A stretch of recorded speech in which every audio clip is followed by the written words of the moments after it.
What's up, y'all? Welcome back to the channel. The Portland Trail Blazers, man, they've been playing their games the last, 9 games or so. They've been about, 2-7, 2-6, the last 8 games, whatever. We're going to go ahead and talk about some of the adjustments that's been made, how the Trailblazers are looking, man. So let's just jump right in and talk about it. You know how we do. If this world were mine. So the Trailblazers, after that game with the Hawks, we're going to go back a few games. That game with the Hawks, they had a couple games. Let's see, the Thunder and two back-to-backs with the Rockets. We saw Ayton, you know what I'm saying, still sit out a couple games. We saw Klingon do a great job as a starter. Again, like I said, he's not the fastest, you know what I'm saying, not the quickest, but he did a really good job of trying to figure out how to utilize his skill set, and he did a good job of it. He'll learn and he'll get better at it, but he did a really good job at doing what he's supposed to do for the Trailblazers and that lineup, that roster, when he's out there. Again, remember I talked about Anthony Simons and how he didn't look happy? We might want to move him off the ball. It just really doesn't look like it's in him to be that type of facilitator, to be that type of primary ball handler. We know what he's going to want to do with the ball. It was funny in that Clippers game. One of the commentators said, Anthony Simons, if he gets paid by the dribble, I know he must be a really wealthy guy. And I thought that was funny because that's something I used to always talk to the kids about, talk to my players about, talk to my athletes about. What are you dribbling so much for? Get rid of the ball and get it back. There's things you can do other than just you dribbling around. You know what I'm saying? Anyway, but yeah, so we kind of saw Anthony Simons moved off the ball a little more. Remember I talked about maybe Denny or Jeremy. Obviously, we know about Scoop. Scoop's been injured. Scoop came in that one game, but went right back out. Hasn't played since. But remember I talked about those things. You might need somebody else to handle the ball, handle those responsibilities, and the Trailblazers have been doing that. They've been doing that. They've been doing a good job of utilizing others to handle that responsibility. You got to do what you got to do if you don't have anybody with that, being their skill set. I thought moving Denny to the bench, like I suggested, was a wonderful move. Wonderful move. As you can see, now he's flourishing.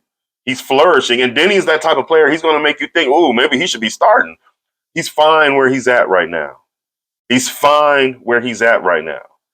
All right. With the way he's providing that support and coming in and being effective, I wouldn't be surprised if he's in talks for Sixth Man of the Year. Obviously, the Trailblazers got to win a few games, but I wouldn't be surprised if he's in that conversation because he's really doing a good job coming off that bench. Like I said, like a Swiss Army knife type of player. Plug him right on in, and I need you to handle the ball. Then he got it. I need you to come in as a small ball 5 or the 4, but I need you to guard the 5, right? Then he can do it. Because remember I talked about how Jeremy Grant's more like a big guard. He's not. You can't. It's unfair to ask Jeremy Grant to guard the opposing team's post player, even if it's not their 5. But it's just unfair. Jeremy Grant is really not. He's not built for that. Like I said, he's a big guard and not a big physical guard either. You know what I'm saying? So you got to utilize his skill set properly on both ends of the floor. You know what I'm saying? I know that's tough because this is the roster that you have. So Chauncey's been doing a great job of trying to figure those things out. You know what I mean? Trying to figure out, what are you guys willing to do? Yes, I'm seeing in what you're able to do, but what are you willing to do? You know what I'm saying? And we see some of those things, against those games against the Rockets. We saw one of those games. Nobody could finish around the basket. Nobody could. But that very next game, it was a little bit better with their intent, a little bit better with their aggressiveness, a little bit better with their strength around the basket. You know what I mean? You got to stand strong against a team like the Rockets who hang their hat on defense. I love that, not just because of Dylan Brooks, but that's their philosophy. Their head coach puts that in place. They do a really good job of balancing things out on both ends of the floor, balancing out the responsibility of playing defense, balancing out the responsibility of guys scoring. They do a good job of that because that's the roster that they have, right? The Trailblazers are still figuring those things out. Do they need dominant scorers, dominant players, or are they going to be able to excel with a balance, you know what I'm saying, throughout the roster, throughout, you know what I'm saying, the team with more of a balance. We'll see. Again, we're still trying to determine those things. The Trailblazers are still trying to determine those things. But again, they've been making some good progress. Again, like I said, moving Ant off the ball, we see Ant being more comfortable now, playing the style of basketball that he likes to play. We know when he has the ball, he's looking to attack. He's looking to score. He's looking to make a shot, not just shoot a shot. But Ant's looking to make a shot when he's in the right mind frame, when he's in his mold, you know. And we saw that. I think that was against the Kings. Uh, Ant was you know, 'cause that game against the Mavericks, which was the last game before the Clippers, before this loss against the Clippers, there was absolutely no defense whatsoever in that game. And that's one thing I noticed in this Clipper game. I don't know. Again, the road, being on the road, being in travel. I mean, the demand is so much for these teams. They do not get to practice as much as you would think, expect, or even hope. With that being said, you have to utilize this game time as much as possible in order to figure things out and apply what you figured out on the fly. They did a good job with Ant, utilizing that time with Ant to figure out what would be the best way to utilize Ant and his ability. You can't take away from him. I mean, I would have done the same thing. I would have asked Ant to do the same thing. And then in seeing the result, I would have done the same thing that Chauncey did. Go ahead, man. My bad. Let me move you back off the ball. Yeah, that's not you. That's not you. You know, it is what it is. You know, that's it is what it is. So, and he's got his $100 million contract based off of being that player. So, hey, you know what I'm saying? I'm sure he's good. But nonetheless, the Trailblazers definitely are doing a better job of finding facilitators. Again, most of the time it's going to be Denny. He's doing a better job. Remember that first couple games, you know, you could tell it was a little bit new to him, you know, as far as with this team, understanding the timing of his teammates. But he's doing a better job of that. He's doing a better job of that, you know, coming off that bench, being that point forward, you know what I mean? That 6-man point forward.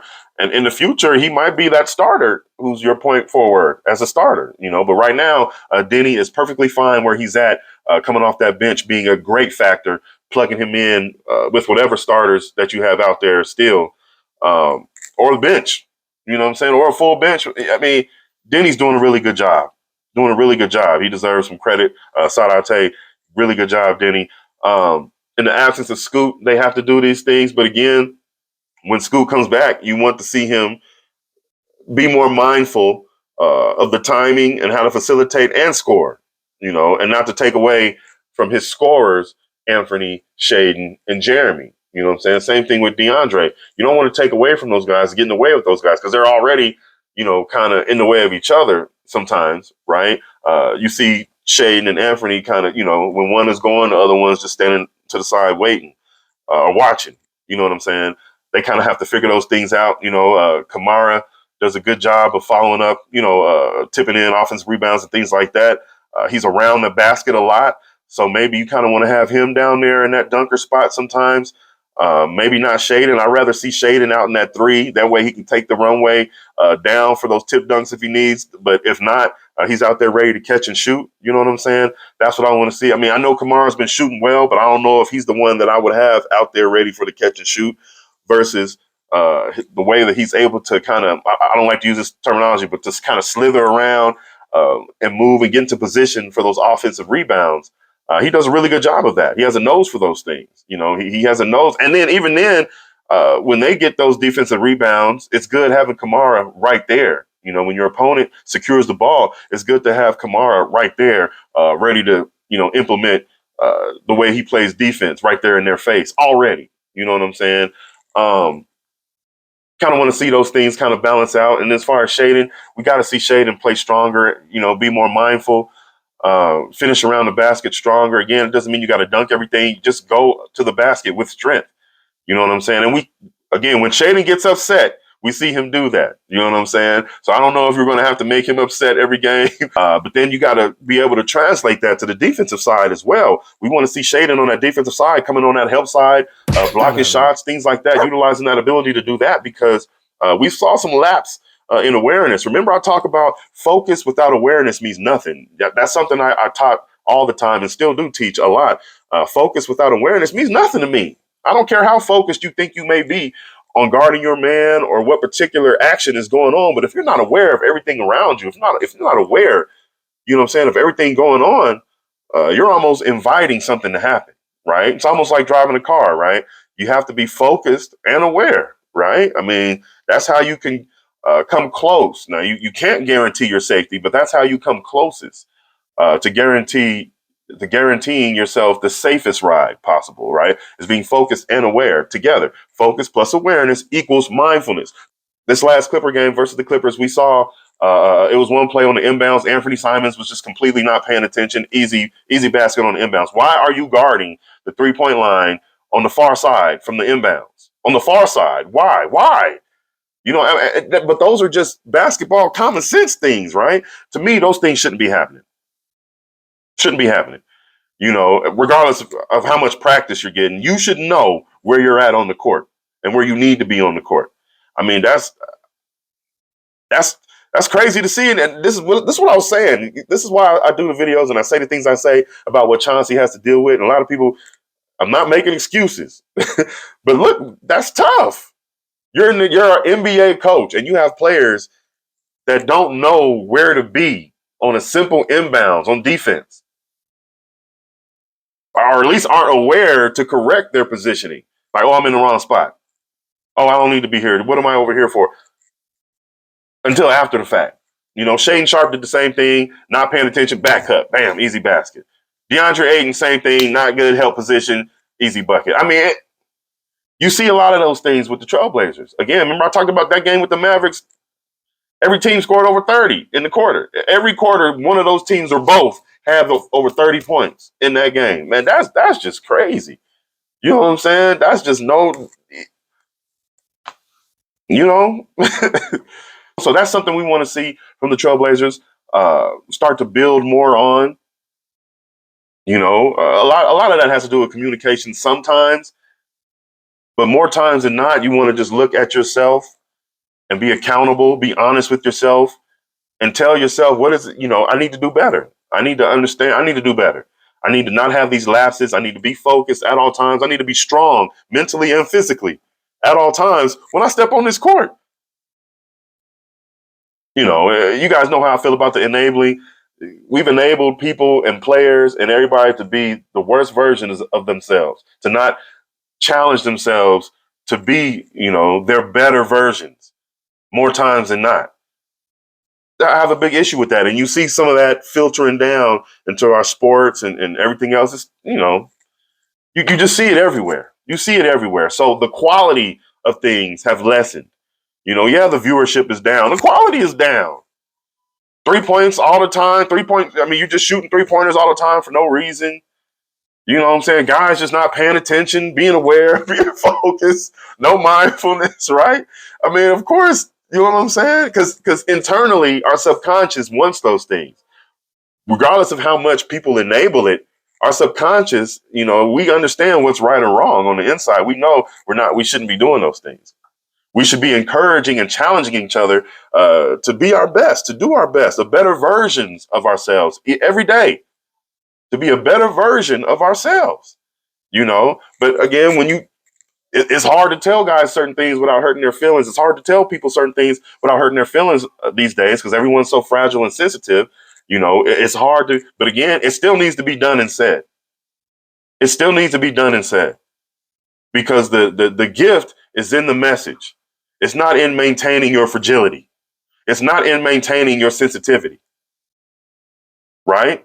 It's in becoming a better version of yourself. So we want to see that, you know, across the board. But specifically speaking about the Trailblazers, yeah, we definitely want to see that on the defensive end. Be more mindful. Focus plus awareness equals mindfulness. We just need to see a little bit more of that because offensively, they're going to figure it out. They have some talent. You know, they have some pieces. Offensively, they should be okay. You know, so we'll see what they can do defensively. You know, because that's going to be the difference for the Trailblazers in how this season plays out. Again, it's about the roster you have. You got to utilize what you have, but they need more guys. You know, Kamara's done a great job of being a defensive first type of player. You know, that has learned to embrace his offense. You know, I mean, he's done a great job of that. So I don't see why some of these other guys can't do that on the other side. You know, why Anthony can't be a better defender. Shaden, you know, Scoot, you know, just challenge yourselves, you know, to stay locked in, you know, stay locked in. You know what I'm saying? Get in the comment section. Let me know what you guys think about the Trailblazers. But anyway, we're going to get out of here. So I thank you guys for watching. Thank you for joining me. Remember to like, comment, share, and subscribe. And I'm going to see you guys on that next one. All right. If this world were mine,